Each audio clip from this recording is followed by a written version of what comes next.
Hello, this is Roderick, aka Rell. Here's my interview about myself. Hopefully y'all like it and enjoy it. Let me get your feedback and follow, share, like, and that's about it. Let's get into it. Okay, who is Rell? Oh, Rell, I'm from the South. I've been in New York about 7 years. Been rapping for like a couple of years now. At first I couldn't rap, couldn't come up with anything. And I just started writing, and it started coming into place because I didn't really have my own equipment. I ended up getting it because I found that was my passion for music, because I had stuff in my head. I had to get it out on paper, then get it out with the flow on the studio mic. Okay.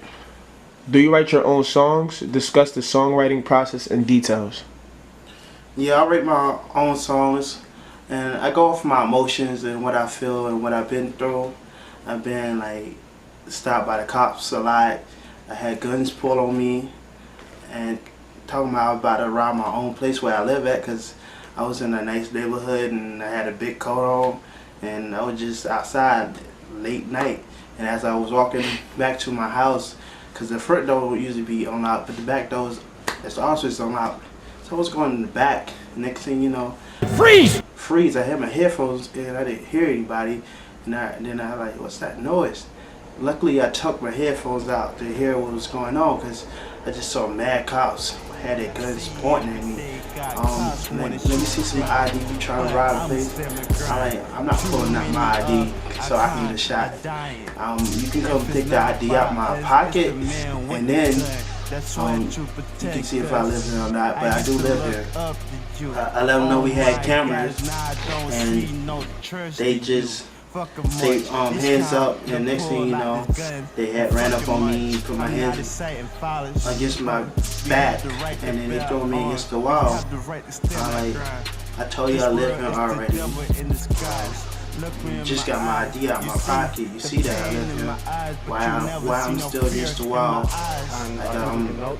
I'm a criminal, or I did something wrong. They weren't saying nothing, anything. Basically, they kept talking.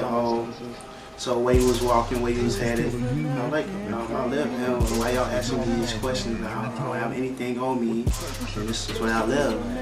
So after that, I was a little like traumatized by the cops. It made me really like not like cops. I used to love the cops when I was little. I also thought about being a cop, but I see like they got like bad cops and they got good cops. So I don't say every cop is bad, but most of the cops I met was just straight up rude and evil. I guess because my skin color, but I just try to enjoy life and try to put that behind me, and and keep pushing.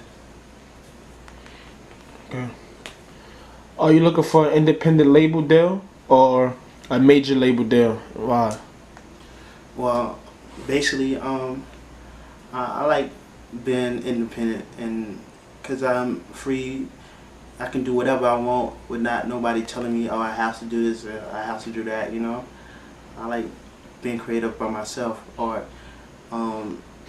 staying in my lane. I don't have to be in this lane because that's what the audience want, And I want to just stay in my lane, create my own audience, and do this by myself. I don't need no label, because most labels, like, they don't know nothing about the culture, they don't know nothing about the music, and they're making a lot of money off you, and they just giving you a large check, and that's all you get, and they continue to make money off you, and you doing all the work.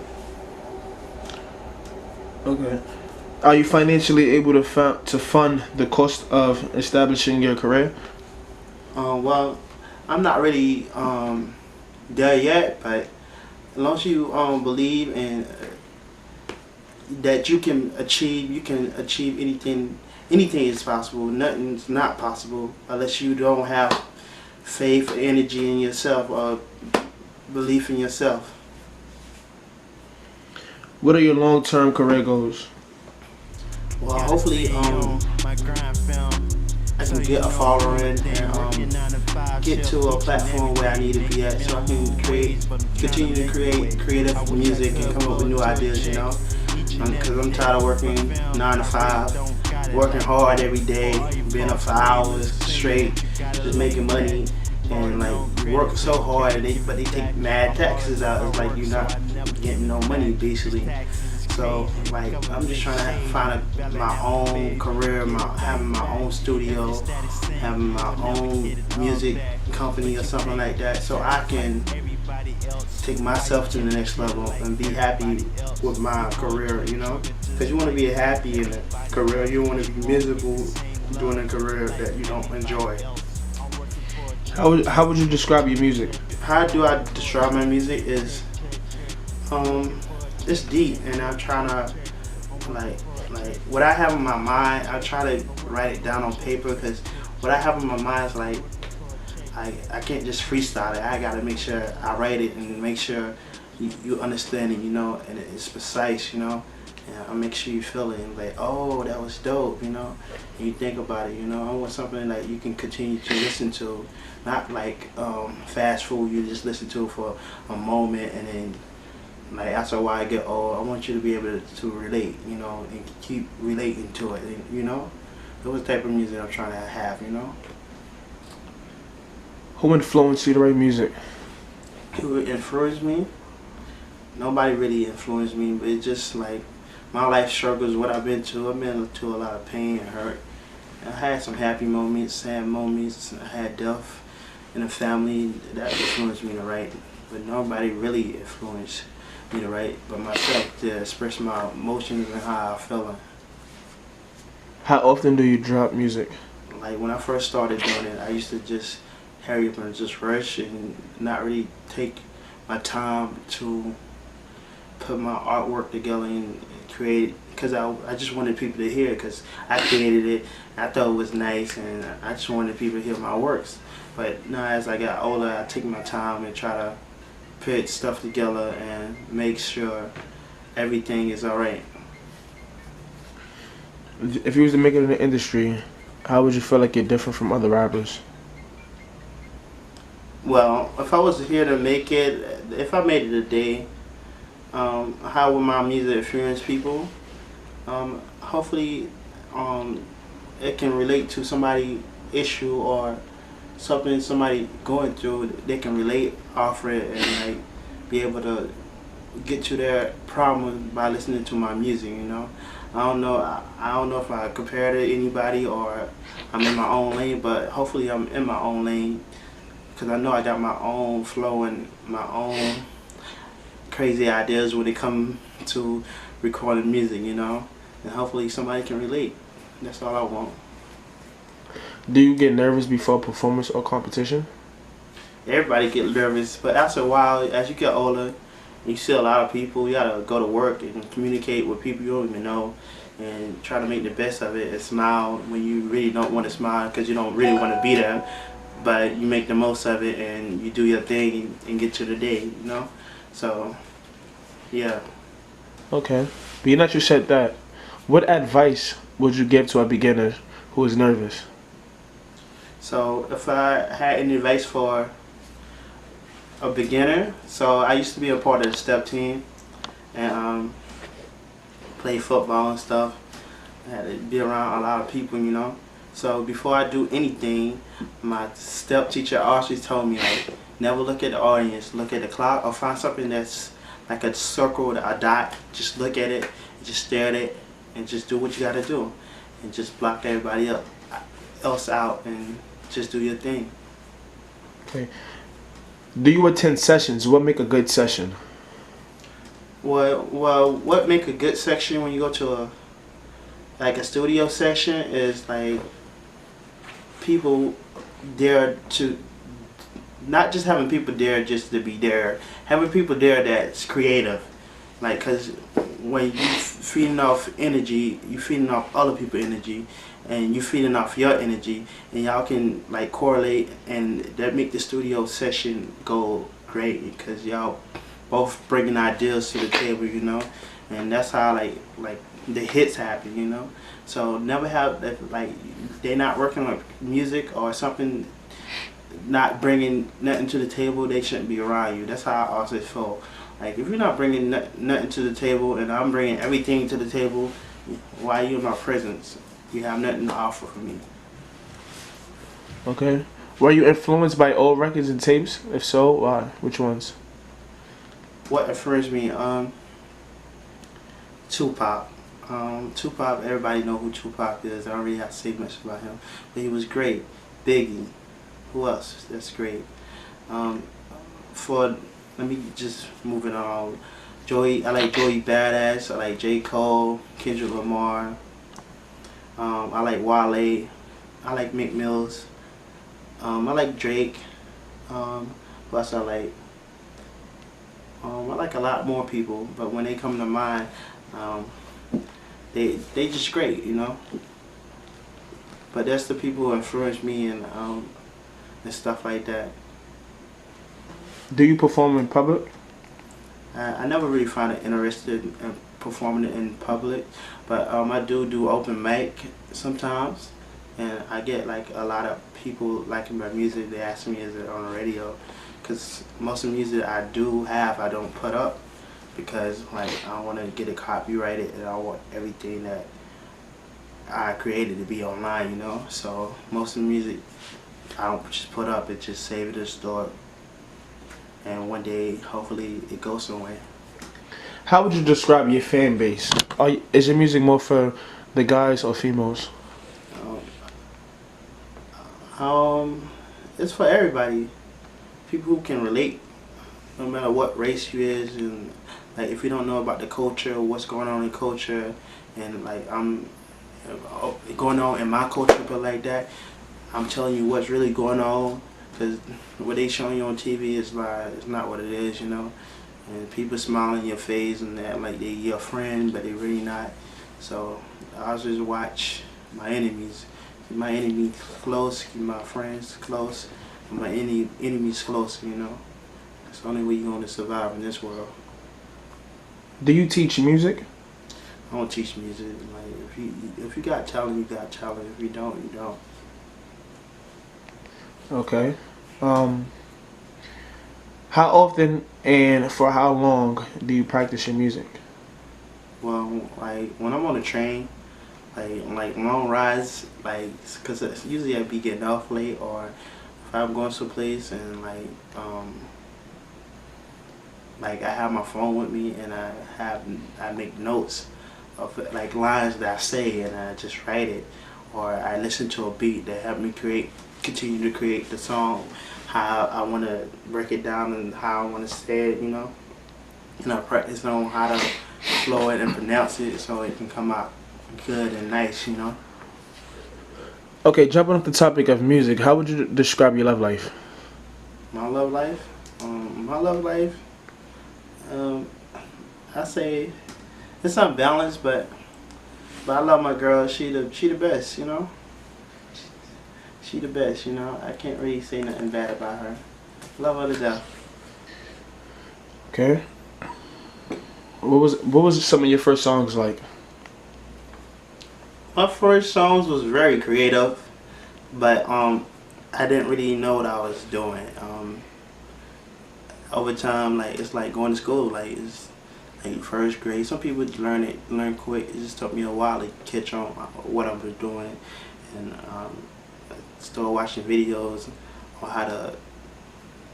how to create my own music and make it sound the way I wanted it to sound. And I took my time, staying up late when I had to go to school to figure out programs, you know, how to use the program, how to make my voice sound amazing, you know, when I'm recording, you know, and how to pronounce my words and how to stay on beat and follow the tempo. So it took time, but I finally got it, and now everything falling into place. Now we on to the next step.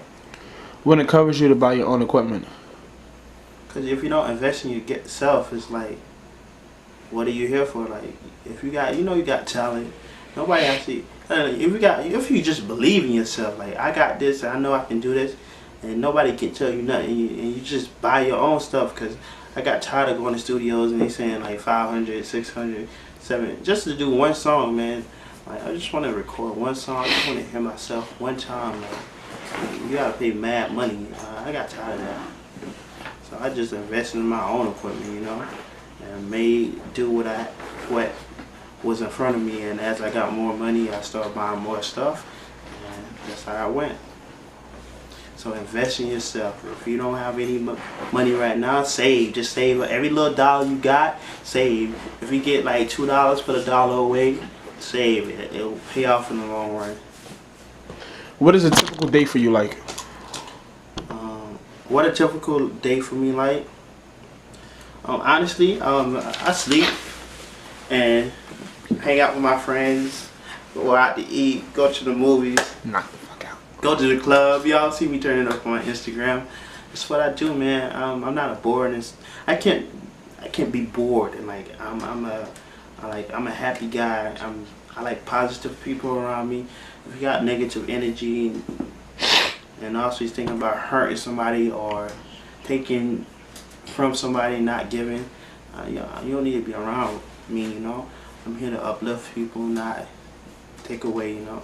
So, like, my day is lit. Every day is lit. Like, I can't say I can't act like I don't have bad days, but if I do have one bad day, the next day usually be better than the last day. So it's like Big Sean said, last night I took the L, but the next day I bounced back. That's how I be. Okay. What skills, personal attributes are most important to being successful? Your word. If you can't have, like, you're not a man. If you say something, you gotta be about your word. You can't just say something and not be about your word. That's how I feel. Say that a question again. So the question is, what skills, personal attributes are most important to being successful? Well, when you want to be successful, the skills to have is honesty and respect other people and treat people the way you want to be treated. And that's how I've been doing my whole life. I treat people the way I want to be treated. And when I give you my word, I abide by my word, you know. So to be a good person and get somewhere, and you won't, and people will want to help you. You don't even have to ask for people help. They'll come to you, helping you, and like, oh, for real. And you should just say thank you, you know, because I didn't get to this point without people helping me. So it's about having a positive attitude and keeping your word. Okay, so I'm pretty sure a lot of people would like to know this question. If you had to do it all again, would you still choose this career, or would you do anything differently? Well, if I had to do all this again, I probably would do it the same, because this is what made me who I am today, and I wouldn't met the people I know now, and I like the people I know now. But I wouldn't change anything, you know. God put me on the earth for a reason, and God took me down this path for a reason, so I don't regret anything. Okay. What is the importance of the connections you make? How can you utilize them? Oh, the connection I made. I met a lot of people, a lot of famous people, and they just like my personality and stuff like that. But when you know people, it's easy to get to the next step, because people know who you are and they know you about your business. Okay. Question. How do you get started when transitioning to a much more professional status? Get to know the greats and see how the greats like your music, and check to see how your audience like your music and what do you think you can do better. That's how I feel it's transition, because like if you don't see no progress, like for example, I see a lot of progress with me. At first I didn't have what it take, but now I do got what it take, you know, and I'm just pushing. I know stuff is still in the way, but I'm just moving obstacles out my way like I always do. How important is image? Your image is very important. It's how people receive you, and it's how people come up with the type of person you are, you know. So image is everything. What is your advice on touring? Going on tour, like I like to one day be able to go on tour and see how many lives I touch and how many people can relate to me, you know, and just have fun and see the world, cause I seen the world, but I want to see like the world, like be able to go on tour and go to different countries and just have fun and get to meet a different variety of people and eat different variety of food, you know. Do men and women generally get the same opportunities and equal pay? What's your take on that? Basically, I may be biased, but that's how I feel. If a woman making the same amount as me, she should be able to go to the same shit I gotta go to every day, you know? Like, that's how I feel. Is there a growth in this field? How do things generally look for new musicians entering the field? Well, music is very like endless, you know. Everybody can relate to music. So, music was here during ancient time. So everybody, this music thing it never is going nowhere. Okay, so say if music don't cut out for you, do you have a backup plan? Well, I also got a backup plan. Cause I was just telling myself if I don't got plan A don't work, got plan B, C, D, keep on going, you know. Okay. How long you been writing music for? I started when I was like 13. I've been in New York about 7, so I'll say good 12. Where do you see yourself in 2 years from now? 2 years from now, nice apartment and a nice car. I'm not asking for too much, and hopefully my studio come all together so I can be able to mix and master and stuff for people, you know. Who are some of the underground artists that you listen to on a daily? At this point, like I say, like back in like 2010, I used to listen to all the up and coming artists, but now I don't listen to nobody. Like I listen to mainstream artists, but like, people who got substance and like people who don't have substance, I listen to that sometimes because it's fun, you know, it's fun for the moment. But after a while, that shit get bored of me. I can't relate to it, you know. Can't relate to it. It just gets boring. I like substance, so I haven't really listened to any underground rappers, you know. But my favorite, besides the people that I know, Young Mook, that's the homie right there. I can see him going someplace. Like he got a presence. When he talk, and like and you can tell that he been through a lot of shit, and I can relate to him, you know. Okay. Explain to your fans what is next for you. Yo, I want to be on your home TV. I want to be on a billboard one day. I want to have my own cologne, my own clothing line, you know, and make stuff that's affordable, you know, not too expensive. Cause I know how it is, yo. Like, and you go to a store and like you want to buy those jeans, but it's like $300, and nigga only got like $20, $30. Like, you know how that is, yo. Okay, so nowadays in this generation, you go to fast foods and they some of their foods have chemicals inside of them. How do you feel about that? And what if you was to make it? How would you change it?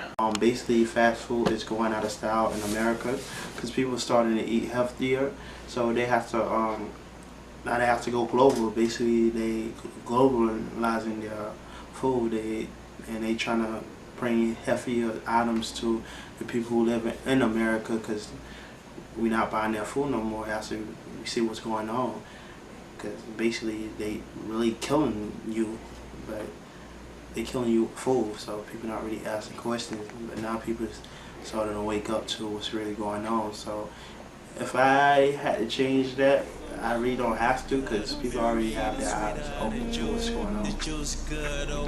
Has there been one particular moment in your musical career that you're most proud of? Oh, when I made my song Blacker, Berry, feels good over here. So I'm rocking over here, yeah. That's my favorite song, you know. The reason I say that because a lot of people in our culture, they're not happy for who we are, you know. They're not proud. I'm proud of me, just what I'm down, and I'm happy, you know, I'm excited, you know. In case you didn't know, I love your afro. You don't need that makeup or all that extra stuff. Why do you make music about cops? Well, man, cops done did some evil stuff to me, man. Like, they done did some evil stuff to me. Like, I was going to school one day. I was just trying to go to school, made A's and B's at school. Never really got in trouble at school. Was mad popular, so I didn't really have no problem at school. Only time I had problems was out on the streets when I'm trying to get to school. So I swiped my school Metro card. For the people who live in New York, they know what a Metro card is. Like, so you swipe, you go to the thing. So basically, I swiped my Metro card, and they like, oh, where you got that Metro card from? I'm like, it's the school Metro card. It's not like I jumped the thing, I swiped the card. So please, why y'all messing with me? Where you got the Metro card? I got it from school. Oh, prove to us that you got it from school. So I showed them my school ID and everything. I'm like, why are you doing this? I'm gonna be late for class. And they continued to harass me. And I told her, like, if I don't get in the class, I'm gonna get kicked out of school. So this woman made me wait almost 2 hours just to get on the next train. It was a white lady, and to be honest, it was a white lady and just 2 white cops, and they just wanting to fuck with somebody. Like, I was just trying to get to school. So that really made me hate cops with a passion. Like that's grabbing me, y'all. Have you ever been arrested before? Yeah, I've been arrested before. Well, I didn't do anything, so they had to let me go. So yeah. How long were you in the precinct for?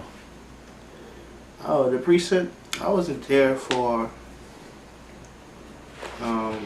1 day, and that one period of time, I see how evil, like, going to jail period. Like, they're like, it's cold outside, they turn the AC on mad low, and you freezing, you super freezing because they got the AC on, plus it's cold outside. Or when it's hot outside, they turn the heat all the way up.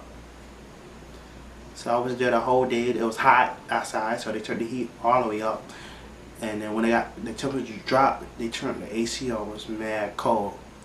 And then they didn't feed you until like the next morning, like all day with no food.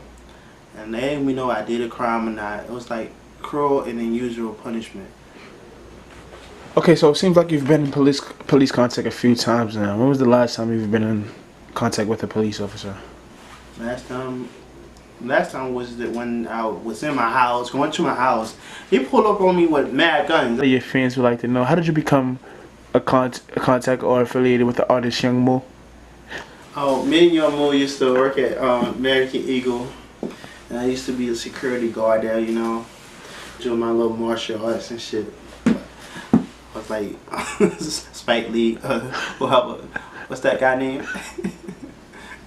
His name Lee, right? What's his name? Jet Li? Yeah, I was like Jet Li. Yeah. Bruce Lee? Bruce Lee, Jet Li, whatever. Jackie Chan? Jackie Chan, like, I was the dopest security guard ever. So I was working for American Eagle, and they had like this like company thing with like ADM security. So basically, like, I wasn't really part of the American Eagle, but I was part of American Eagle. I ended up meeting this guy, and I started talking to him. And I rap. He's like, I'll rap too, bro. You need to link and stuff. and we didn't even link that whole month. We didn't even link. But that like the following month, like shit just went downhill for working for American Eagle. Cause these niggas want you to work hard, but they don't want to pay you for the hours that you working. So could you please describe it? I'm pretty sure they want to describe your experience working at American Eagle. My experience was just working at American Eagle was horrible. I worked mad hours, man. I worked hours, and I didn't get a check. I didn't even get a check at all. 2 months went by, I didn't get a check. I was like, where my money at? Like, I can continue working for y'all, and now not gonna pay me. I had to get a lawyer, everything, just to get my paycheck. I was standing there, and they want me to stop niggas from stealing. Like, how you supposed to stop niggas from stealing if you don't got no food in your stomach, you don't got no money to get to work? Like, yo, you mad? Like, yo, where my money at? You know? So like, I hated American Eagle, and it was in Harlem. Like, I like, why would they put American Eagle in Harlem? Like, niggas not buying that shit, you know. But at the end of the day, it is what it is. I made the most of it, but I advise nobody work for American Eagle. They don't want to pay at all. They just want you to guard their clothes and don't want to pay you. Does anybody in your family play music? Anybody in my family? My mom told me that as I was growing up, there was a lot of famous people that did music in my family. I forgot their names, you know, but at the end of the day, I'm trying to pursue that same dream, so hopefully it'll work out for me. Describe a time in your life where you felt like giving up, that music wasn't for you. I was like, yo, being black every day, nigga, it's just like, you feel like giving up when you walk outside the door. Like, yo, what the fuck is this? Like, get on the train, like, the lady move over, or when you sit down and you see like a lady get on the train, or a man that's not of your color, like there's mad space, and my only spot that's open, they're just staring up, you know? Like, you feel like an outcast, you know? Why did you choose hip-hop rather than any other genre of music? Any other genre, like any genre of music, like they be trying to be all nice and like they don't keep it real. Man, like I be listening to certain music, like some of the time they keep it real, but hip hop you can say whatever and like say whatever. You can say the truth, you can say everything, like, and not be judged, you know, or what you gonna say, you know. And that's part of my culture. I can relate to hip hop more than any other genre of music. I like every other genre of music, but I love hip hop more. Okay, back to the song. I quote, "Black of the berry, sweeter the juice." What was the impact on the ladies?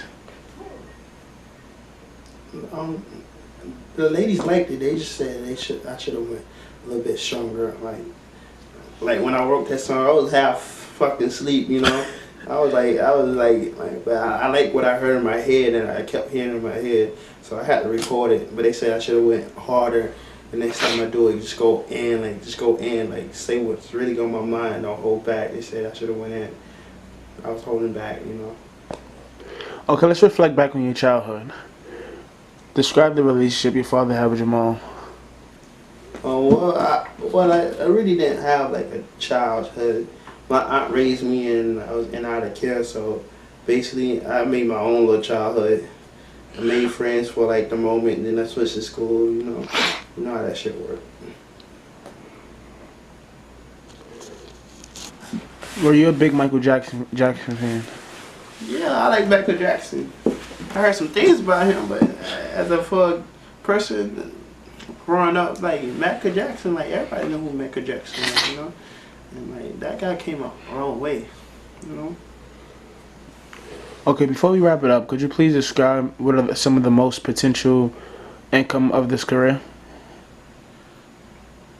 I don't really care about income. As long as I'm happy, like, when you get greed, good stuff don't come behind greed, you know. I'm just trying to get to a certain spot where I'm comfortable, and like I know that my kids is comfortable and my family is comfortable, you know. But I'm gonna continue to make music, but Like I want to get to a point where I think I'm better than everybody, you know. Like certain people, like today, the days industry, everybody get to a certain point and they got bodyguards and everything, so they think they're like they guys and nobody can touch them. Like, but like I want to get to that point where I think I'm better than everybody, you know. What education training is required, recommended, or what are some of the good majors or schools that you recommend?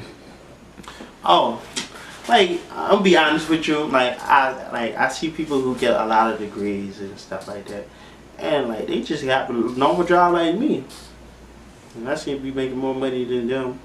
Or like people who don't gotta go to college and get a degree, they own all the businesses, make friends. That's what I did. Networking to make friends. That's how you do it.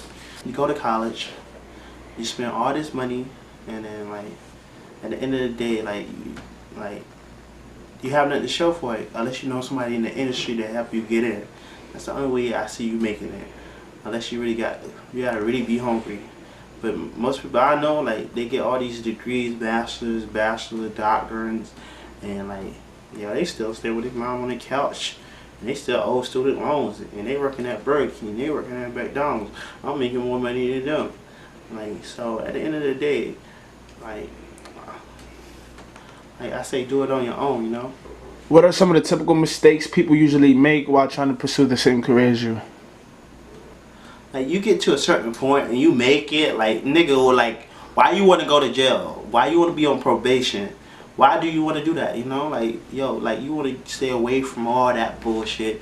Focus on the music, going on tour, making your money, enjoying your family. Like you're not in the hood environment, so I know you're trying to be hood for your audience, but you're not in the hood environment anymore. Like you said, like now you just gotta hold where you at, like, and build from there. Without further ado, how do you get people to take you seriously as a musician? Oh, how do I get people to take me serious? I don't really have to make people take me serious. Like when I say what I say, I mean what I say, and then I say it directly, and like I'm pretty sure you're gonna feel it. Like that's how I feel.